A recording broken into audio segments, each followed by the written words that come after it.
अमेरिकी राष्ट्रपति Donald Trump ने ईरान को हॉर्मुज खोलने के लिए मंगलवार तक का समय दिया है।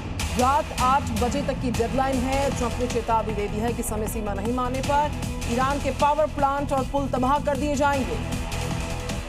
तो मंगलवार की रात और 8 बजे की समय सीमा, डेडलाइन को अगर नहीं माना ईरान ने तो तबाही तय है। डोनाल्ड ट्रंप अब सीधे दावे नहीं कर रहे, अब वो सीधे टाइम बता रहे हैं।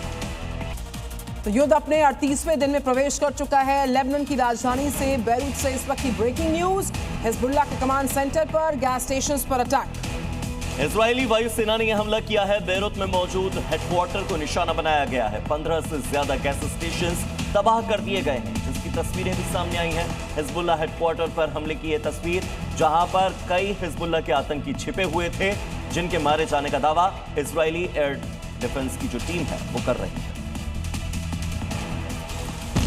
इजरायली एयरफोर्स लेबनान में कहर बरपा रही है। ग्राउंड से आईडीएफ इंफॉर्मेशन शेयर कर रही है और ऊपर से फाइटर जेट्स बम बरसा रहे हैं। ताजा हमलों में इजराइल ने हिजबुल्लाह के कमांड सेंटर पर हमला किया। साथ ही एयरफोर्स ने हिजबुल्लाह के पेट्रोल पंप पर बम भी बरसाए हैं। आईडीएफ का आरोप था कि हिजबुल्लाह पेट्रोल पंप का इस्तेमाल इजरायली नागरिकों पर हमले की योजना बनाने के लिए कर रहा था। इसके अलावा इजराइल ने हिजबुल्लाह स्वामित्व वाली ऑयल कंपनी अल अमाना के पेट्रोल पंपों पर हमले किए।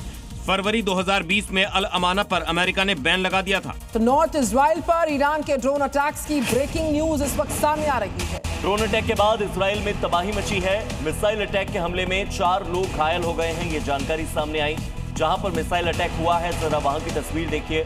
पूरा इलाका मलबे में तब्दील हो चुका है। कई ऐसी इमारतें हैं जो मलबे में तब्दील हो गई हैं और जिंदगी की तलाश इस मलबे के नीचे की जा रही है। ड्रोन इमारत से टकराया और इजराइल में इस ड्रोन ने भारी तबाही मचाई है। रविवार को हुए हमले में 4 लोग घायल हुए हैं। Israeli paramedical service Magen David Adom के मुताबिक 82 साल का एक बुजुर्ग गंभीर रूप से घायल है, जबकि 3 अन्य लोगों को मामूली चोटें आई हैं। बताया जा रहा है कि हमला ईरान की तरफ से किया गया, जिससे इलाके में दहशत का माहौल है। गौरतलब है कि 28 फरवरी से शुरू हुए संघर्ष ने अब बड़ा रूप ले लिया है, जिसमें दोनों पक्षों पर नागरिक ठिकानों को निशाना बनाने के आरोप लग रहे हैं। खबर उत्तरी इजराइल से है, जहां पर हमले की जगह पर होम फ्रंट कमांड और रिजर्व टीमें राहत बचाव कार्य में जुटी हुई है। नागरिकों को दिया सुरक्षा नियमों को पालन किया जाए, इसका निर्देश जारी किया गया है। नागरिकों से कहा गया कि जो भी सिक्योरिटी नॉर्म्स है उनको फॉलो कीजिए। रिजर्व टीम्स भी लगातार युद्ध स्तर पर अभियान में लगी हुई हैं, जुटी हैं। उत्तरी इजराइल में रेस्क्यू ऑपरेशंस चल रहे हैं। होम फ्रंट कमांड की रेस्क्यू और सेल्वेज टीमें, जिनमें नियमित और रिजर्व दोनों बल शामिल हैं, उत्तरी इजराइल में उस स्थान पर लगातार काम कर रही हैं जहां मिसाइल गिरने की सूचना मिली थी। टीमें मलबा हटाने, घायलों को निकालने और इलाके को सुरक्षित करने में जुटी हैं। प्रशासन ने स्थानीय लोगों से अपील की है कि वो सतर्क रहें और जारी दिशा निर्देशों का सख्ती से पालन करें। और इसी बीच ईरान को डोनाल्ड ट्रंप ने एक और नई धमकी दे दी है। ये धमकी है दरअसल कि ईरान जल्द समझौता नहीं करता तो सब कुछ उड़ा देने पर विचार कर रहा है। ईरानी तेल पर भी कब्जा करने का विचार है। तो ईरानी तेल पर कब्जा करने का विचार अमेरिका का है। इससे पहले द्वीपों पर कब्जा करने का विचार था, हॉर्मुज स्ट्रेट पर कब्जा करने का विचार था, लेकिन अब जितनी ईरान की तेल रिफाइनरीज हैं, जिनमें से बहुत सारी रिफाइनरीज पर तो अमेरिका ने अटैक भी किया है, उन्हीं रिफाइनरीज पर अब अमेरिका कब्जा करना चाहता है और ईरान पर दबाव बना रहा है कि वो समझौता करे।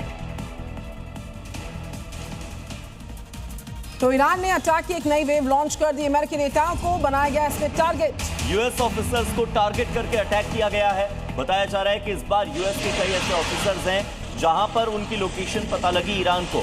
ईरान ने वहीं पर सीधे बैलिस्टिक मिसाइलें दाग दी, सीधे वहीं पर ड्रोन दाग दी। तो ईरान ने अटैक की एक नई वेव को लॉन्च कर दिया है। अमेरिकी नेता इस नई वेव की लॉन्चिंग के साथ ही टारगेट पर आ गए हैं।